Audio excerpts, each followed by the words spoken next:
How can I become a better husband and father? My name is Paul Friedman. I founded the Marriage Foundation, and I'd like to help you get started moving in the right direction on this one. So I don't know whether this is something that you became aware of on your own, or whether your wife said to you that you're not living up to her expectations. But there's a lot that you can do. So we need to talk about, let's first begin with husband, and then we'll move into father. When you got married with a promise to your wife that you would love her, that you would be there for her, that you would care for her, protect her for the rest of your lives. Biologically speaking, man's role is as a protector. And so you're not making it in that arena, even though you may think you are, because you've probably crossed the most typical, usual line that men cross. And that is the line of going from a protector to a threat. So I'm going to use this to illustrate what I'm talking about. Actually, a friend of mine, back when I was doing divorce mediation, it was another divorce mediator, and he heard it from another divorce mediator, and it's great. He said, imagine going to a planet where you don't know what to expect, and you bring two bodyguards, and the bodyguards start fighting with each other.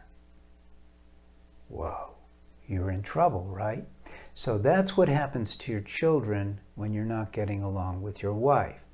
So I took this a little further. Imagine you hire a bodyguard,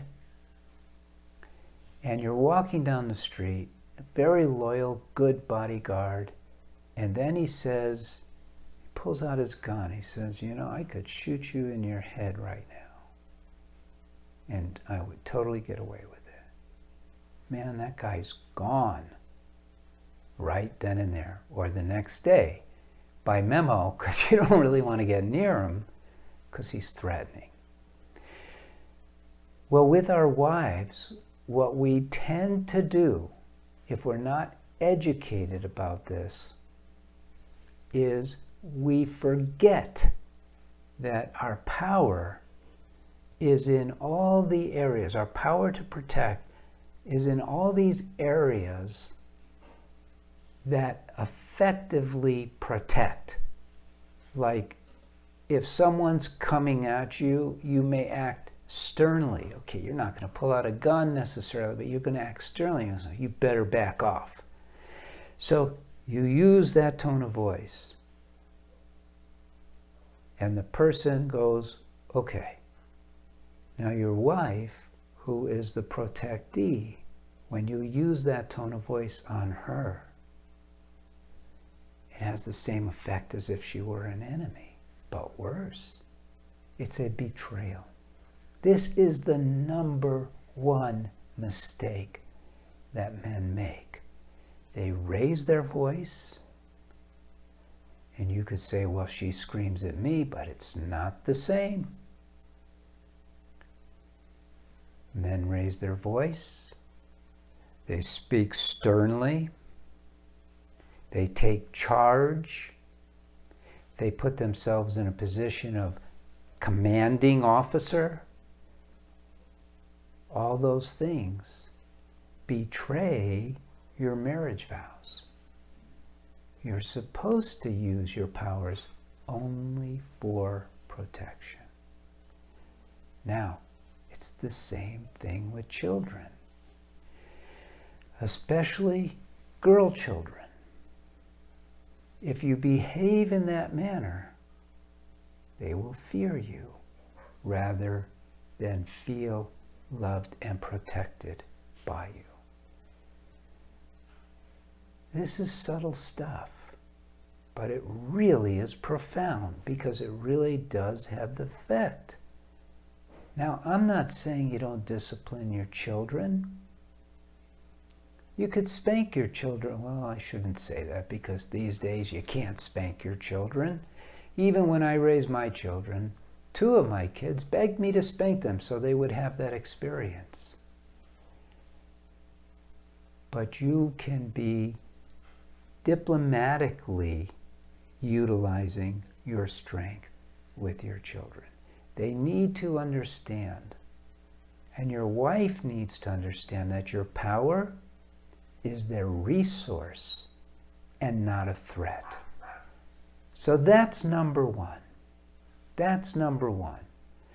You have to end any kind of behaviors that imply that you may use your weapons of power on them. They just have to be gone.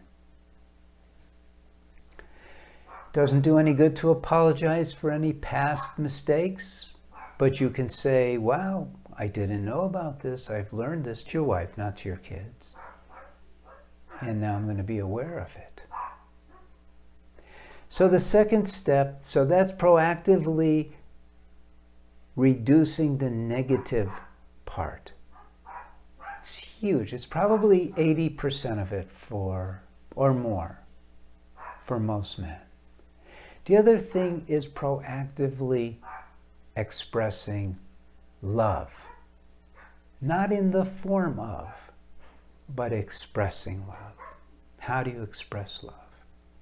You express love with actions of appreciation that are sincere, acknowledgments, support, recognition.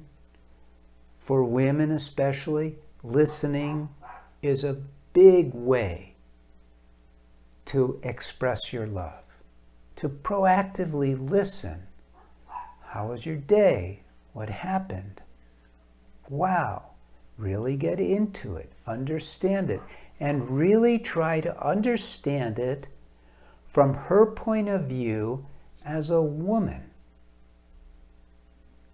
a mother, a soul. Women are much more connected to themselves as souls than men are. So that's really it. If you just do the first part, big changes. The second part is icing on the cake. Now, I hope this was helpful and useful, and I hope your marriage is not sliding towards divorce. I hope that's not why you chose to search for this video. If it is, please write into one of our counselors. It's a free service. They may direct you to take the course for men. It would be a very useful thing for you to do. Other than that, you can subscribe, you can like this, you can leave a comment, you could share it with your wife so she knows you're trying. And blessings to you. Blessings to your wife and blessings to your family. God bless.